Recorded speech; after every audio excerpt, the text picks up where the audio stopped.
Um novo movimento começa a tomar forma no mundo inteiro e você deve realmente orar muito a Deus, porque nós vamos mostrar aqui as cenas desse novo movimento, começando pela África do Sul, insistentemente começando pela África do Sul, chegando agora nos Estados Unidos.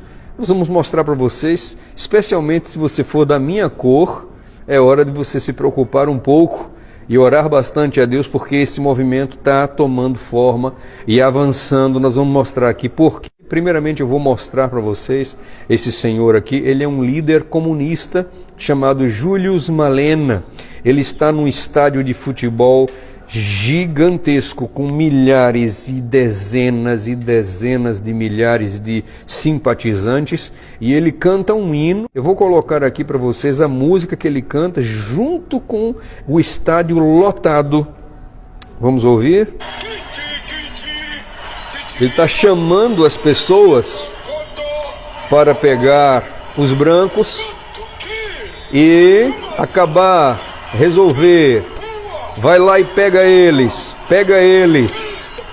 os fazendeiros, pega os fazendeiros, pega esse pessoal branco, e pá, e todo mundo ali cantando. Você está vendo a alegria, o entusiasmo, né? Nesse estádio de futebol, olha só. Isso, faz isso com eles, com os brancos, com os fazendeiros, quem tem terra. Então, esse tipo de manifestação já está há algum tempo acontecendo na África do Sul e já está tendo adeptos nos Estados Unidos, mas isso chegou aí para os juízes proibirem esse tipo de coisa, porque esse tipo de coisa realmente se coloca como um discurso de ódio com certa raça. E isso não pode acontecer. Levaram o caso para a justiça. E o que foi que aconteceu quando levaram para a justiça? Aqui nós temos a manchete de que foi para a justiça, mas os juízes inocentaram. Disseram que essa canção não é uma canção de discurso de ódio. É apenas uma canção. Mas sabe, queridos, eu fico imaginando se as cores fossem ao contrário, o que é que aconteceria, não é? Se quem cantasse fosse de outra cor e etc., o que é que ia acontecer no mundo com os apoiadores dessa filosofia, desse movimento, o que é que aconteceria? Mas nós vamos provar que isso aqui não é simplesmente uma brincadeira. Agora nós vamos mostrar para você esse mesmo senhor provando que essa música, a intenção dele cantar essa música e incitar as pessoas a pegar os branquinhos e fazer isso com eles, e também os donos, os fazendeiros, os donos de terra, né, fazer isso com eles. Ele não somente cantou, mas para provar que realmente é um discurso que ele está convocando. Nós vamos agora mostrar para vocês o vídeo dele fazendo realmente um discurso, ele convocando. Aqui ele está falando que as pessoas não devem ter medo de eliminar, não devem ter medo de fazer isso, porque isso é um ato revolucionário. Finalmente ele foi entrevistado e perguntaram a ele se ele iria parar de cantar esse hino tão provocativo, essa música tão incendiária, se ele iria parar de fazer isso, esse bondoso líder comunista ali na região do país, África do Sul. E ele disse o seguinte: olha, eu não vou parar de cantar essa canção. Então realmente ele está decidido a fazer com que esses sentimentos aflorem. E você sabe, né, inclusive com a cobertura grande da mídia. A mídia está fazendo uma grande cobertura.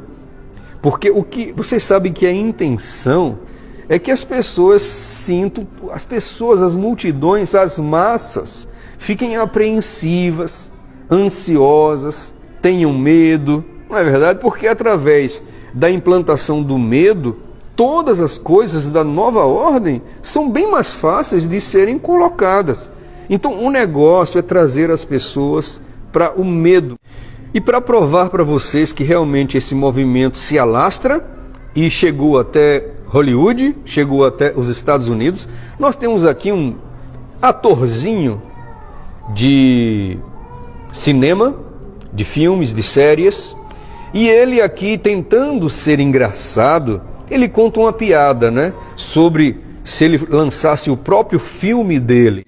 Ele fala o seguinte, olha, deixa aqui ele falar primeiro. Tá? Isso. Todo mundo rindo. Todo mundo rindo. Ele diz que no filme dele ele salvaria a família dele e ele simplesmente pegaria todos os branquinhos, assim como eu, e faria isso com eles, entendeu? E assim ele resolveria todo o problema ali no filme e seria o grande herói. E as pessoas no final, vocês viram, aplaudiram. Então, meus queridos, chegou também aos Estados Unidos esse sentimento, esse movimento. Sabe, queridos, o discurso de ódio, ele não fica só de um lado. Ele fica dos dois lados, ele contaminou a humanidade inteira. Mas tem algumas pessoas que gostam de causar, né? Elas gostam de ser as estrelas, elas gostam de aparecer, elas gostam de se colocar. Tem gente que adora se colocar como vítima, falando que só um lado é prejudicado, que só um lado é discriminado, mas a discriminação, o preconceito, não é? O discurso de ódio, isso é antigo. Só que existem pessoas que gostam de alimentar isso. Mas nós vamos mostrar para vocês agora o que é que a Bíblia fala sobre esse assunto.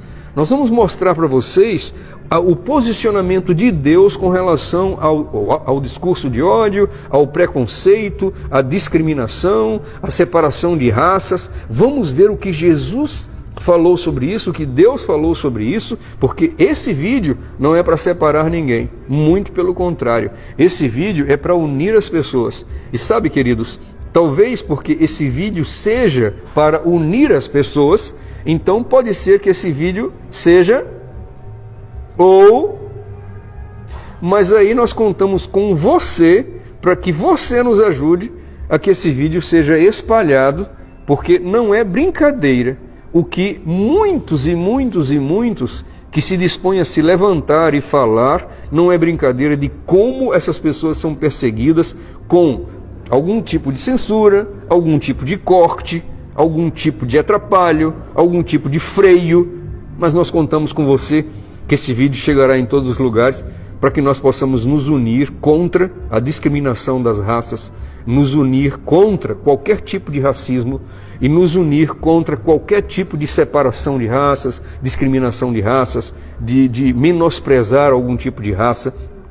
Eu conto com você, eu conto com a sua ajuda para que esse vídeo chegue a todo lugar. Como eu falei, né, a imprensa, ela adora inverter as coisas. E aqui nós temos o The New York Times falando a favor dessa música, falando a favor disso tudo que eu mostrei para vocês. E até mesmo o Elon Musk, né, o dono do Twitter, um multibilionário, ele denunciou o absurdo do New York Times, a imprensa americana, valorizando esse tipo de lixo que está sendo cantado.